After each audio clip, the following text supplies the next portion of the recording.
Ladies and gentlemen, welcome back to the Mouthing Off with Mike Wrestling Podcast, the only wrestling podcast that is about 5 years too late when it comes to technology. Ladies and gentlemen, I have been on the struggle bus. Dare I say I had some hard times when it came to technology, but ladies and gentlemen, we figured it all out.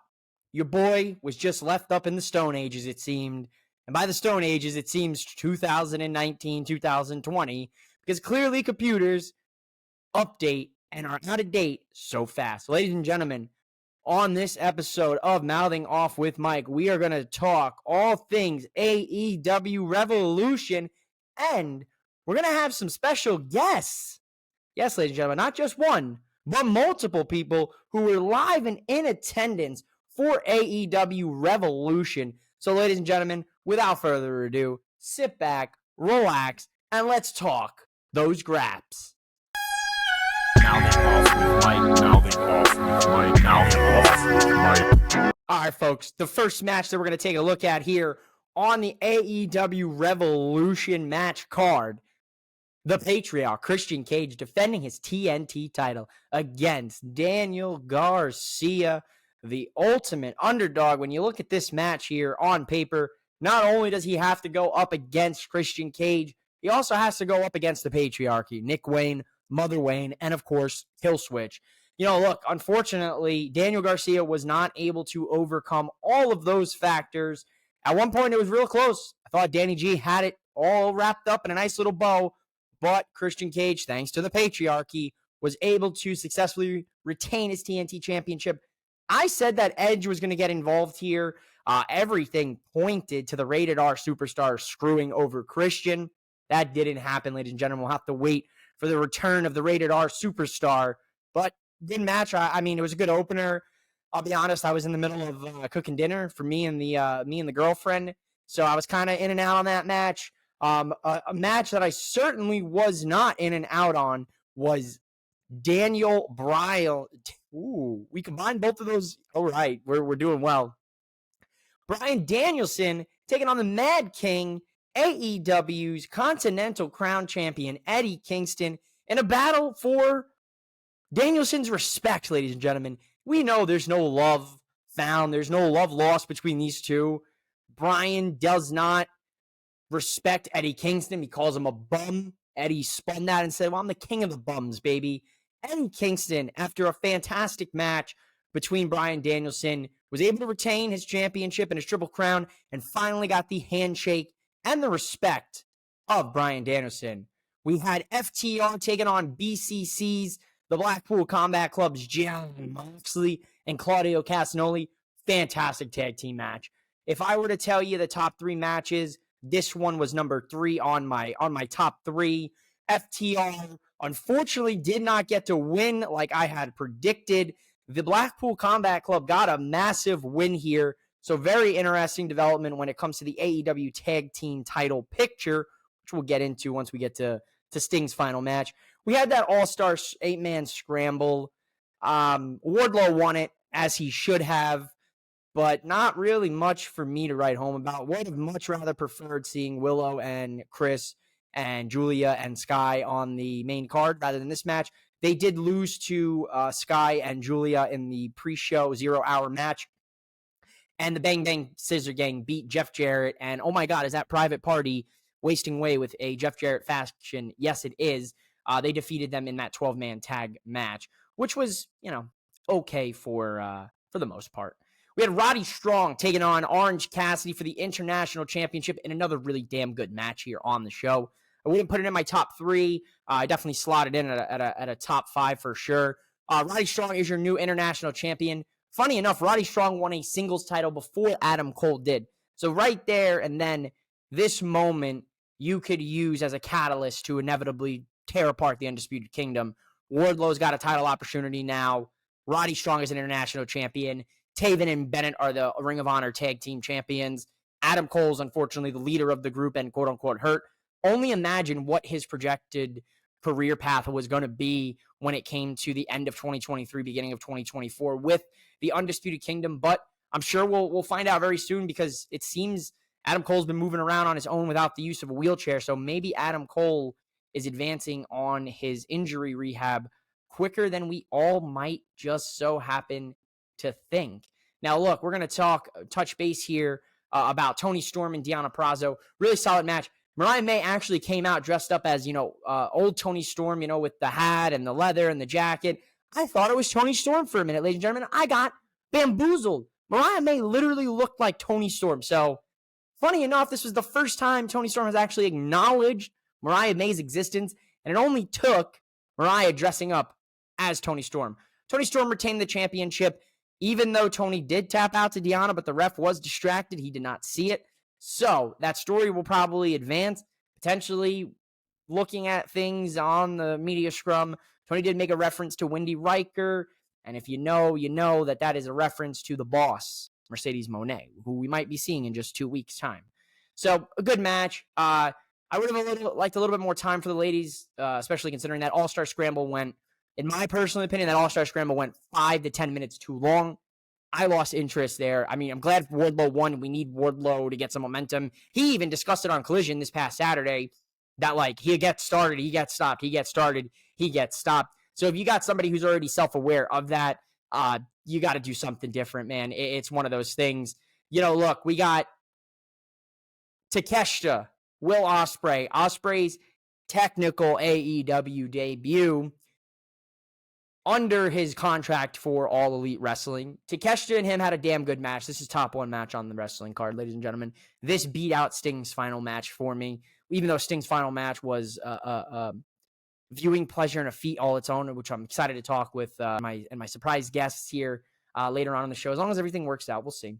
But I genuinely enjoyed Takeshita and Ospreay's match. A lot of people were giving it slack on social media. Oh, where they no-sold the moves and he did 30 moves at once. Shut up.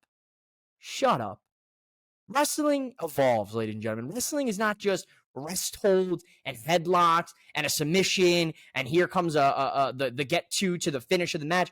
Wrestling has evolved, ladies and gentlemen. We have seen these insane fight scenes, these almost, dare I say, anime-esque, over-the-top, movements where a guy gets a big knee and then he follows up with a blue thunder bomb and then he follows it up with a running knee or a clothesline and they don't sell it until the very end. Ladies and gentlemen, that happens in real life.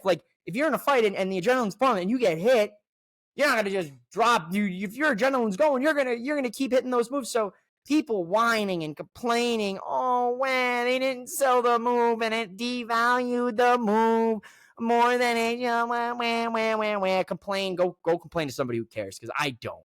Ladies and gentlemen, Will Ospreay and Konosuke Takeshita is a 2024 Match of the Year candidate, in my personal opinion. You can take that, stuff that in your sack, and worry about your troubles later on. Look, we got 2 more matches here to cover before we get into the conversation a little bit more about each individual match. Hopefully my special guest here later on from another podcast that you all might be familiar with, but I know certainly I'm familiar with. Hangman Adam Page and Samoa Joe and Swerve Strickland for Samoa Joe's AEW World Championship. This was a fantastic match. This is not number 1. Konosuke Takeshita and Will Ospreay have that spot. Unfortunately, it's not number 2 in what my top 3. It would slot in at that top 5, and I would put it at number 4 on the match card, truthfully. Hangman Adam Page made sure he went out of his way to ensure that if he couldn't win this title, then Swerve Strickland sure as hell wasn't going to either. What an absolute war these 3 men went through. This is one of those matches where, because of everything and it co-main eventing with Sting and Darby and the Young Bucks, this match may get forgotten in the shuffle later on in a few years. This match for me is one that I personally went back and rewatched, and it is a damn good match. These 3 absolutely tore the house down. Multiple near fall finishes for all 3 men, really, until Samoa Joe is finally able to make Hangman Adam Page tap out while Swerve watches. Swerve is, just an inch away from the action, and Hangman catches it, I think, in his peripheral. If you go back and watch it, he sees it, and he sees just Swerve starting to make his way, and he taps out, ladies and gentlemen. Great storytelling, great advancement of Swerve and Hangman. We're getting the announcement that there's going to be a tag title tournament because we know Sting retired. So wouldn't be shocked if they pulled an MJF and Adam Cole and put them together as a tag team for that tournament. Would not be shocked. Wouldn't be. Even though it's a copy and paste, be something to keep an eye on.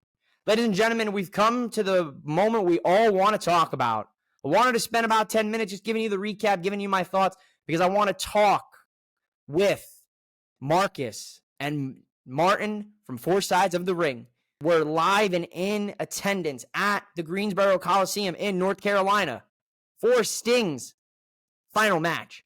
So we got to chop it up with them about Sting's final match. So when we get back here on Mouthing Off with Mike, I will be joined by good brothers to talk about Sting's final match. So don't go anywhere. Ladies and gentlemen, I promised you earlier here in this AEW Revolution recap that I was going to have some special guests, and I didn't say guests, I meant guests. Ladies and gentlemen, I've got two forts of the Four Sides of the Ring Wrestling Podcast. I've got good brothers Marcus, and I've got good brother Martin over here. They were at AEW Revolution this past Sunday. Tell the people what's up. Welcome into Mouthing Off with Mike for the first time. Hey, feels good to be on here for the first time since we've had you on our show a little bit for trivia. But yeah, man, at Revolution Live, first AEW pay-per-view for myself, and I believe for my brother, but not our first AEW event. But it was, man, the vibes were phenomenal. Oh yeah, it was something totally like different. You know, like he said, we've been to plenty of live events, we've been to televised events, but for me in general, this is my first pay-per-view ever. So it was like the vibes were incredible. We had incredible seats right in front of the ramp. You know, we had the what they call it, the face side, so we were able to see who was about to come out beforehand. It was lovely. It was really something great.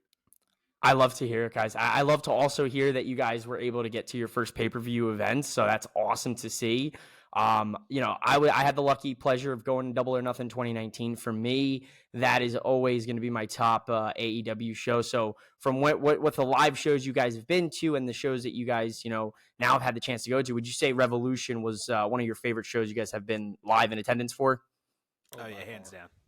Okay. All right. So I'd love to see it. I mean, on television, watching at home, it was a spectacle to be had. Now, there was some low points. I talked a little bit about it earlier on my show. How did, you know, that all-star scramble, you know, come across in the arena? If we're going to be completely honest, that was our merchandise break, refill up on the drink break, use the bathroom. We stood for the entrances. Yeah, stood for the entrances, which I will say Jericho's entrance live, it is top tier. Yeah. Top tier. But I did tell Mike Davis that it's still no comparison to the Cody Rhodes. Oh my God. Never. No, I don't think anything will compare.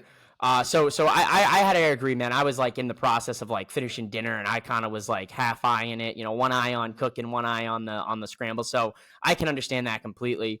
So when we look at everything, I kind of left off my recap here because I wanted to hear from people who were in attendance for Sting's final match. What was that vibe like in the arena on the lead up? You know, following a great triple threat co-main event, how did that feel, you know, getting into that moment? Well, it actually all started like way before the match. Even like we're talking about like when we were in line ready to cash in our tickets and stuff. I was telling Marcus, I was like, the Sting love that you just saw. We saw cosplays. We saw T-shirts like vintage. We saw people carrying their buddy dolls. We saw like people coming with their own signs. It was just nonstop Sting love. Everybody was there for that one reason. You know, I mean, like the card was phenomenal, yes, but everyone was there for Sting. And you felt that all the way up to the main event. Like all the way to the entrance, all the way to the final bell. Everything was just Sting. It was honestly, it was a beautiful thing because it was just like one group in harmony for one person. Yeah, I think you couldn't tell anybody in that Coliseum that night that Sting wasn't like a North Carolinian. You know what I mean? Like we was all just there for him, and it was beautiful. I love it, man. So an honorary North Carolinian for the night. I mean, he started his career in the Greensboro Coliseum. He ends it, you know, when they say, and I think, you know, the quote might be by Mr. Wyndham Rotunda, R.I.P., but, you know, wrestling really is a love story, you know, and that it really was, it's a romantic thing, and that's why fans, you know, like all of us really fall in love with it. Now when you look at this and you look at the whole vibe of the whole night, you said it, a crowd, everyone's rocking their gear. They've got their face painted. You could see it on TV. What happened and what was your reaction initially when you saw the variations of Sting come out and his sons were dressed up as him? What was that like to see and feel in person? Oh man, I mean, it was awesome. To be honest, when he came out as his original self, I think everybody was just like, "Oh, let's go!" Right? It was just like, and then you sat there and you thought about it, it's just like that dude's a little too big to be Sting. Yeah. I remembered, I was like, "Oh, his sons were like jacked for no reason. They're not even professional wrestlers." But I thought that was really cool. I thought it was cool for his sons, to do that as well, for two guys who are not in professional wrestling and their father, is the icon. And you get to do something like that with him is just a great moment for everybody that was involved. Yeah, absolutely. I'll say, man, the I don't know if it's oldest son or whoever came out as classic Sting with the blonde hair. I mean, twins. Yeah. Seriously, like timeline. Yeah, it was like a timeline. I was like, holy crap. I marked out. I thought it was Sting. I literally marked out. I was like, oh my god, he did it. They did it. And then I was like, whoa, something's off here. And then here comes his other son dressed as Wolfpack Sting, and I was like, this was so well done. So shout out to AEW. I will give credit where credit is due. You really have to, right? Tony Khan did a spectacular job on the Sting retirement tour, something that unfortunately WWE wasn't able to accomplish, back in the day. So I love to see it and him get his flowers. I got to ask, a lot of people have been moaning and groaning on social media. Wow, why did he do it? Why did you need to do that? He maimed himself for no reason. Oh my God, real glass. Darby Allin's spot, ladies and gentlemen, if you did not see this, this was a moment. And I was shocked. I audibly didn't know what to say when it happened. What was that like for you guys when you saw him hitting each rung and you're like, oh my God, he's going to do what I think he's going to do? Man, to be honest, speechless when he did it. It's because, you watch it and we're there live and he's setting up the chairs. You're like, okay, setting up the chairs. Like, oh, you're going to do this. That's cool. Land on the chairs. That's going to hurt. And then out of nowhere, he's just pulling out these sheets of glass. Sheets of glass. I'm like, okay, 1, 2, 3, 4. They set one up in the corner for Sting. And it's just like, all right, he's up there. It's like, all right, you're really not going to do it, right? Someone's going to take him out the ladder. And he goes for it. But I will say this, man. Darby Allin is the reason why I love professional wrestling. I love it. You sacrificed and risked your life to give others enjoyment and give them a moment that we're never going to forget for the rest of our lives as wrestling fans. And, you can only sit there and say thank you and thank God nothing severely happened to him. And I also, you've really got to take and tack everybody that's complaining about it. If it was super unsafe and it was life or death, they probably wasn't going to let him do it. No. And they allowed him to do it because they tested the spot. It was proven that they tested it. So, thank you, Darby Allin, for not only sacrificing yourself and just risking your body and doing the things that wrestling fans do love to see. And those are those special moments. And you did that. Hats off to you, man. Seriously, hats off. Seriously. I agree. I mean, it's one of those things where, and I tweeted this, it's one of those things whether you didn't like it or you did. Yeah. We're still talking about it. It's still got people talking. It's something that people are never going to forget. Whenever I think of Sting's last match, before I even I was there, I'm going to say, man, Darby went through some glass. You know what I mean? It's like, yeah. It's something no one will ever forget. And, and just to know that he did that in Sting's last match, to make sure that there was that moment where no one's ever going to not talk about that match. You know what I mean? Because it's like, oh, Sting's last match, but then you got the Darby spot. And then Sting went crazy after that. By himself. And I mean, it was absolutely lovely. And I say by himself, but of course the Bucks helped out. But, in a sense. Yeah. It was a 2-on-1 handicap for most of the end of the match. So I agree. Yeah, he did most of that by himself. I will say, though, after that spot, being there live, seeing the glass pop up and everything, there was a good maybe 5 minutes that I could not take my eyes off that spot. And I was just staring at him. And I saw the medics coming, and they were holding towels down, and I just kept going to Marcus. I was like, Marcus, the medic looks worried, bro. And yeah, you could see the stress on that dude's face while he's trying to just patch him up real quick and he's like calling back up, and like more people were coming. I was like, I don't know if they're showing this on camera, but man, that guy looks worried. Like, No, seriously. And the craziest part is now I don't know, what the camera angle situation was, in the arena if they zoomed in on it, but when they did that shot of him laying, face down on the glass, his back is up. Every time they panned away and panned back, more and more blood you could just see seeping out of his skin, and it was probably one of the gnarliest wrestling shots that I've ever seen. So more power to him. I agree with Marcus. If a guy's going to go out there, risk his life, risk career, risk maiming himself forever for your entertainment, then you might as well just shut up and enjoy it. Something else people were complaining. I didn't have this on our little rundown, but I want to talk about it.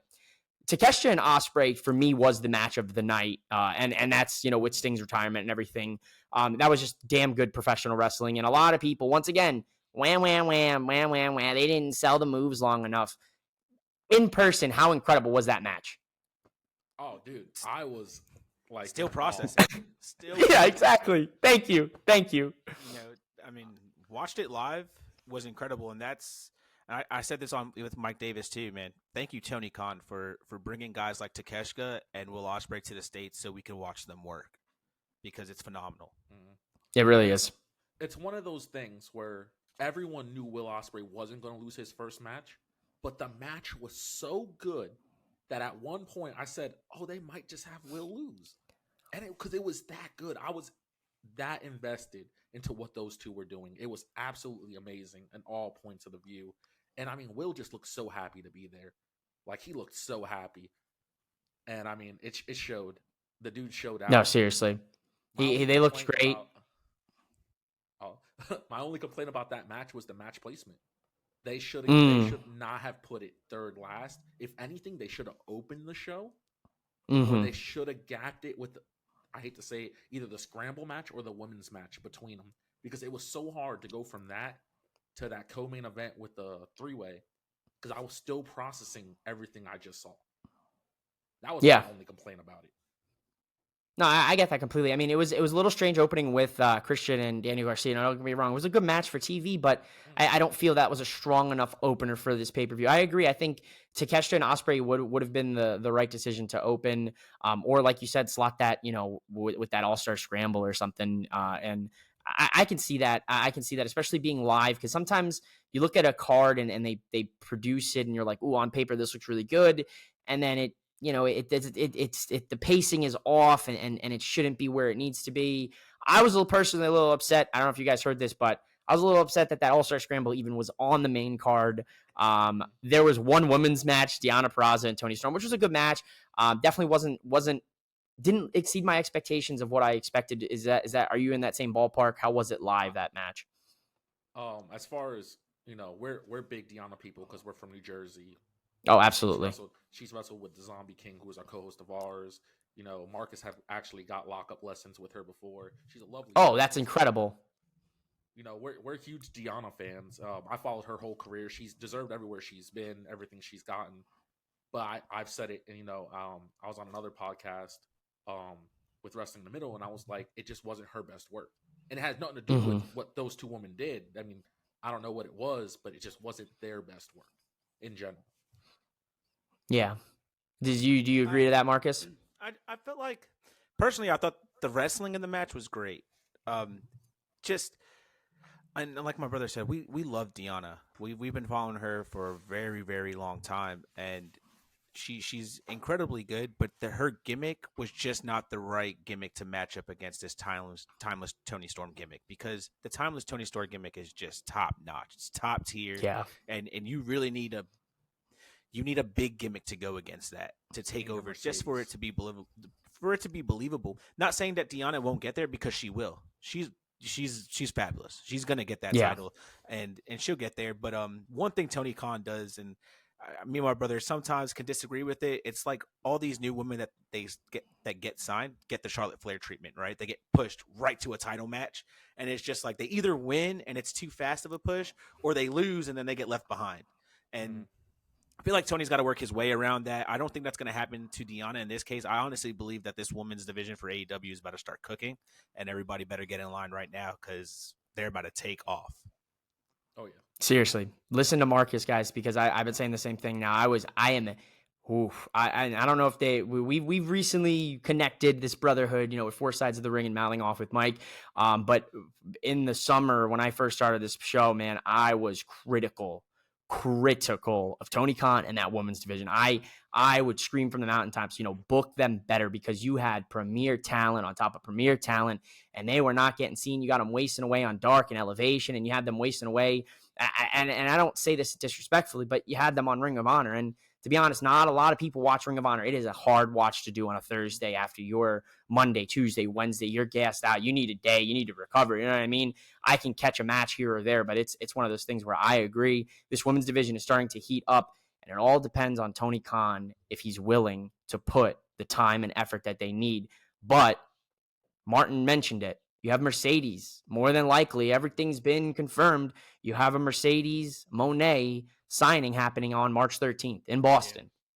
Yeah. That right there, she is not a woman that's going to play around with a women's division. She's going to make sure that them women are booked. There's stories. There's not one or two matches total on a 11 card pay-per-view. I think she will be the catalyst for change, ironically, in AEW. Fellas, the pay-per-view in general, what are your thoughts? How did we feel? Anything you guys want to add to this? Anything you need to share? Anything you need to tell me? The only thing I will say, Tony Khan, fabulous pay-per-view. I think everybody knows you throw on fabulous pay-per-views, phenomenal pay-per-views. Have more merch. I love the fact that you were selling a lot of Sting merch. It was great. It was awesome. I got Sting merch myself. But, I wanted a mock shirt. I wanted maybe an Orange Cassidy. FTR was in the building there from North Carolina. Why weren't you selling their gear? And then why were you selling out? That was another thing. Why was gear selling out? This is Sting's last match. There should be nothing selling out. Everybody should get what they want, get enough of it, and just have a great night. We had that great night, but people that couldn't get their gear, I know there was a lot of upset faces. So just have more gear, a little bit more gear. And interesting to note, I mean, we do know that things are shifting when it comes to AEW's live events and their production and merchandise. I know one of the Bucks' wives was running it. I know she was out of that now. So, Tony, you heard the man himself. We got to get some more merch in the building. I agree to this because when I went to Dynamite in Phoenix, it's like that 3 weeks almost. There was maybe one merch stand, on the 100 level, and I was like, this is an issue. Maybe you had one in the entrance and one elsewhere, but not a lot of merch, not a lot of options. And then when I went to SmackDown, they had a line wrapped around the building. And they didn't sell out really until you got to that end of that line. So something to take note of. If there's one thing maybe you want to steal from WWE, maybe it's just about having that additional merch on deck for the fans, because especially on a night like that, Sting's retirement, everybody wants a Sting shirt, but you're in FTR country, so maybe you got to have a little bit of a selection. Anything you want to add, Martin? Anything you saw, anything you liked, anything you hated, man? I mean, this is mouthing off with Mike. Mouth off, brother. Mouth off with us. Well, I mean, I like that there was no Batista. God damn it. No, I mean, everything was fine. I think there were certain things that needed more time to process, and certain, like we talked about, the Will Ospreay match should have been shifted somewhere different. I also think the Kyle O'Reilly comeback had more time to digest. Everyone knew Roderick Strong was winning that match. Yes. You know what I'm saying? It wasn't like it was going to be some weird twist where he didn't. I think with Kyle O'Reilly coming back, they did the little embrace, they did the t-shirt spot. It was fine, but it still didn't feel like enough time. Like, there's so much history between those two. And there was never a point where I sat there and said, oh, well, they're not going to be on the same page. As soon as he came out, I was like, well, they're about to hug. And I popped for the hug. I'm not saying it wasn't good or nothing. I mean, I was there like, yeah, but something about it just didn't sit the way I wanted it to sit, if that makes sense. Like, I wanted the Kyle return to be something that, like, I'm like, oh man, Kyle's back. What's going to happen next? But at this stage, it might just be the booking of the Undisputed Kingdom, to be honest. Yeah. I'm not really into it. So it's just kind of like, well, Kyle's here. Okay. Adam's still hurt. I mean, you got Roddy. I don't know where Bobby Fish is. I don't know if he's still signed or not. But it's not like I'm getting the era back. You know what I mean? So it's like, yeah. What's the point in this? And I mean, excited to see him back. He's a fabulous worker.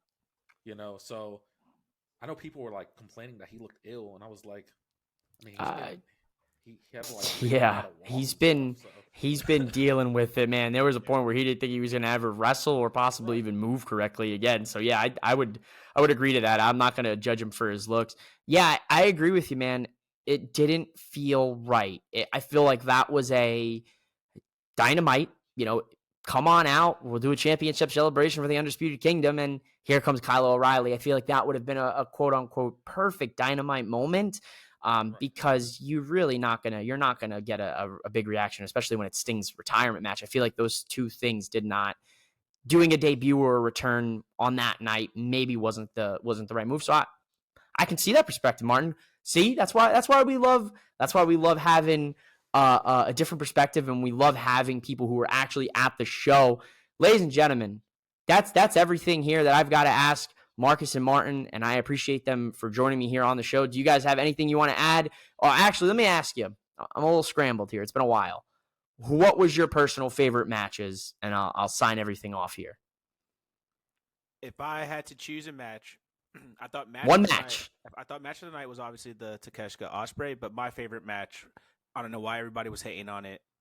Eddie Kingston, Bryan Danielson tear the house down. Very underrated match.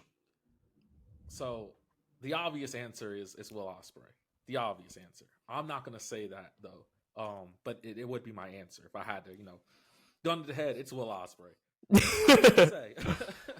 I will say, the Christian Cage, the opening match, I enjoyed so much for two reasons. One, huge Christian fan, love Christian. Of course, he's doing probably his best work since TNA. It's awesome. But two, man, did we show out for Danny Garcia? Oh, absolutely. I didn't understand how loud we actually were. I just rewatched the first three matches, and man, we were so loud. Yeah, you guys sounded great. You guys sounded great for that whole pay-per-view and really did show out for Danny G, man. I thought he was going to win that title, man. I really was. I was like, Edge is coming back. He's screwing Christian. Danny G's getting this massive statement win, and then it just didn't happen. And I was like, oh okay, maybe next time. I do got a complaint, though, about that. There's no reason why somebody as big as Luchasaurus is getting handled out the ring by Daddy Magic. I'm sorry. I love Daddy Magic. But, dude, get Jake Hager out there. God, you guys are all in the same faction. Luchasaurus who? Who's Luchasaurus? I only know Killswitch, man. No, I'm just busted chops, man. This has been an awesome time, guys. Please, anytime you guys want to come back on Mouthing Off with Mike and talk with me, please, you're more than welcome. There's an open door here for you. So I really appreciate you guys so much here. I'm glad I could chop it up with you about Revolution. I'm glad you guys were able to go. Your clips, your videos that you guys have been sharing on social media, make sure you go follow them on social media. I'll put their social medias here on the video. And if you're listening on the audio side, I will link everything in the description of the episode. Thank you guys so much. And make sure, listen, it should have been me. It should have been me. It should have been me. But make sure you go check out the championship round of the first ever 3-count trivia hosted by the Four Sides of the Ring podcast. Ladies and gentlemen, this is a beautiful belt. I'm going to pop it up here for the viewers here watching on the video. It is a gorgeous belt. I sat for an hour, just clenched fist, it should have been me, Dolph Ziggler in it out. Look, who's in the championship? Tell the people right now, who's taking potentially the championship home? Well, we have championship culture, and then wrestle round, and the team that beat me. Where was wrestling in the middle? Very good opponents. Nothing but respect. They'll be going up against the Wrestling Realms championship culture, Brennan the Guy, and Hazmat the Third. Okay, so we've got a really good round. Ladies and gentlemen, we got a barn burner coming, so make sure you stay tuned to Four Sides of the Ring, their social medias for the championship round, and then I'm gonna try to win Money in the Bank or something, get my road to the 3-count trivia championship, win the Royal Rumble, have to step down to the Rock, and then get called a crybaby. Nevertheless, ladies and gentlemen, I want to thank Marcus and Martin. Thank you guys so much for joining Mouthing Off with Mike. Ladies and gentlemen, go out there and enjoy some pro wrestling. Hey, thanks for having us, Mike. Hey. Mouthing Off with Mike. Mouthing Off with Mike. Mouthing Off with Mike.